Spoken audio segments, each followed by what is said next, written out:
नमस्कार दोस्तों। प्रकृति ने सब कुछ सुंदर ही बनाया है। सब किसी न किसी रूप में खास यानी यूनिक होते हैं, पर हमारी आँखें किसी को देखकर सुंदर और किसी को भद्दा घोषित कर देती हैं। हर कोई सुंदरता को अपनी आँखों से देखकर दिल और दिमाग से विश्लेषण करके सुंदरता को परिभाषित करता है, पर सच में सुंदर कौन है? आइए इसे इस कहानी के माध्यम से समझते हैं।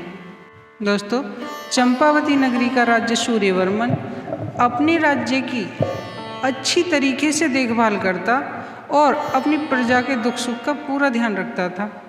उसके राज्य में हर कोई सुखी था, किसी को किसी प्रकार का कष्ट नहीं था, कोई अन्याय नहीं हो रहा था। लेकिन राजा सूर्यवर्मन के राज्य में संकट का दौर शुरू हो जाता है। पिछली ही रात कोतवाल जो रात में पहरा दे रहा था वह सुबह मरा मिला। किसी को भी कुछ नहीं पता चला कि उसे किसने मारा, क्यों मारा, कैसे मारा। बस राजा के मन में अशांति पैदा हो गई। खैर, दुश्मनों के भय से राजा ने अपने महल की सुरक्षा बढ़ा दी और अपने महल के दक्षिणी द्वार पर दूसरा कोतवाल नियुक्त कर दिया। लेकिन अगली सुबह जब राजा दक्षिणी द्वार पर गया तो उसे दूसरा कोतवाल भी मरा हुआ मिला और उसने कोतवाल के मरने के कारणों की खूब जांच कराई, पर उसे पता नहीं चल पाया कि उसका कोतवाल क्यों मरा या उसके कोतवाल दक्षिणी द्वार पर क्यों मर रहे हैं। धीरे धीरे राजा के विश्वसनीय लोग रोज मारे जा रहे थे। राजा जिसे भी अपने महल के दक्षिणी द्वार पर कोतवाल नियुक्त करता वही अगली सुबह मारा जाता। ऐसा ही होते होते महीनों बीत गए और रोज एक कोतवाल के मारे जाने से राजा बहुत दुखी था।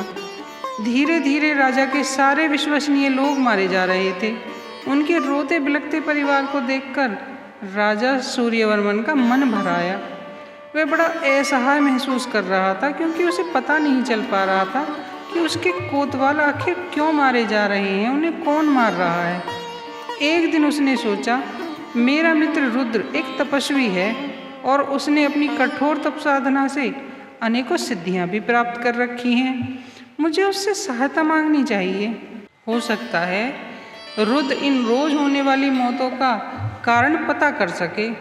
और वह खुद ही रुद्र के पास पहुंच गया। रुद्र ने राजा का खूब आदर सत्कार किया, पर वह राजा के चेहरे पर छाई निराशा को देखकर निराशा का कारण पूछने लगा।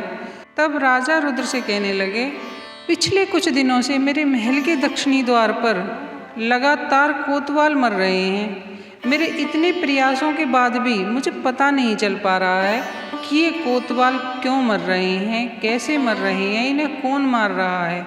मैंने सारे प्रयत्न कर करके मैं हार चुका हूँ।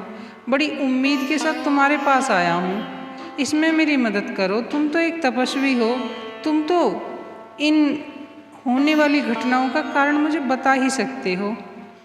सब कुछ जानने के बाद रुद्र राजा के साथ महल की ओर चल देता है और वह महल के उस दक्षिणी द्वार पर पहुंचता है जहां रोज कोतवाल मर रहे थे। तब रुद्र ने राजा से कहा, महाराज, आज रात मैं इस द्वार की रखवाली करूंगा, तभी पता चल पाएगा कि आखिर माजरा क्या है। रात हुई। रुद्र महल के दक्षिणी द्वार पर कोतवाल के रूप में पहरा देना शुरू कर देते हैं और इधर उधर घूमने लगते हैं। जब आधी रात हुई, रात का सन्नाटा पसर गया, तभी रुद्र के कानों में किसी के आने की आहटें आने लगी। रुद्र सचेत हो जाते हैं और वह जिधर से आहटें आ रही थी उधर पलटे, पर अंधेरे के कारण वे कुछ भी देख नहीं पा रहे थे। काफी आगे देखने के बाद, जांच पड़ताल करने के बाद भी जब रुद्र को कुछ नहीं दिखता तो वह वापस लौटने लगता है। लेकिन जैसे ही वह वापस लौटने के लिए पलटता है, सामने वह एक राक्षस को खड़ा पाता है। रुद्र राक्षस को देखकर हैरान हो जाता है और पूछता है, तुम कौन हो? तब राक्षस कहता है, मैं हस्ती हूँ। तब रुद्र हस्ती से कहता है, तो रोज कोतवालों को तुम मारते हो? तब हस्ती राक्षस बोला, मैंने किसी को नहीं मारा। मेरे विशाल आकार रूप रंग को देखकर तुम्हारे सारे कोतवालों ने खुद ही अपने प्राण त्याग दिए, पर तुम क्यों नहीं डरे? तब रुद्र बोले, ये सब छोड़ो, ये बताओ यहाँ आने का कारण क्या है? तब हस्ती राक्षस बोला, मैं विवाह के लिए लड़की ढूंढ रहा हूँ। मुझे ये बताओ इस राज्य में सबसे सुंदर लड़की कौन है। हस्ती की बात सुनकर रुद्र जोर जोर से हंसने लगे। रुद्र को इतनी जोर जोर से हंसते देखकर हस्ती राक्षस उनसे हंसने का कारण पूछने लगा। तब रुद्र बोले, अरे मूर्ख हस्ती, सुंदरता बाहर नहीं होती, सुंदरता तो हमारे अंदर होती है। हम जिसे मन से देखें हमें वही सुंदर लगने लगता है।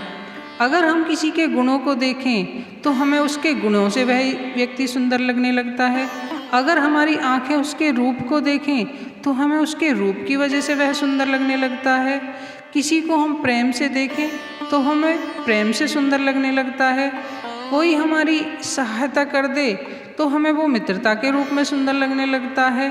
किसी पर हमको दया आ जाए तो वह हमें सुंदर लगने लगता है।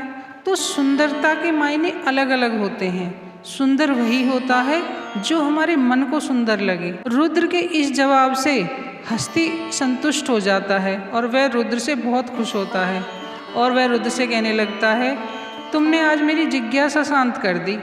अब मैं उसी लड़की से शादी करूँगा जो सच में मेरे मन को सुंदर लगेगी। और ऐसा कहकर वह मित्रता का हाथ रुद्र के आगे बढ़ा देता है। हस्ती और रुद्र की दोस्ती हो जाती है। तब हस्ती कहता है, देखो मेरे पास बहुत शक्तियाँ हैं, तुम जब भी मुझे याद करोगे मैं तुम्हारे पास आ जाऊँगा और तुम्हारी मदद करूँगा। अगर कभी संकट में हो तो मुझे याद करना, मैं तुम्हारी सहायता जरूर ही करूँगा। ऐसा कहकर जब हस्ती चुप हो जाता है तो हस्ती से इतने आश्वासन पाने के बाद रुद्र हस्ती से कहता है, देखो हस्ती भाई, सबसे पहले तो तुम ये इलाका छोड़कर चले जाओ।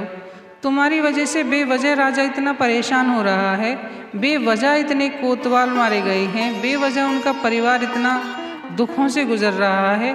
तुम कहीं ऐसी जगह पर जाकर रहो जहाँ तुम्हें देखकर कोई इस तरह अपने प्राण ना त्यागे।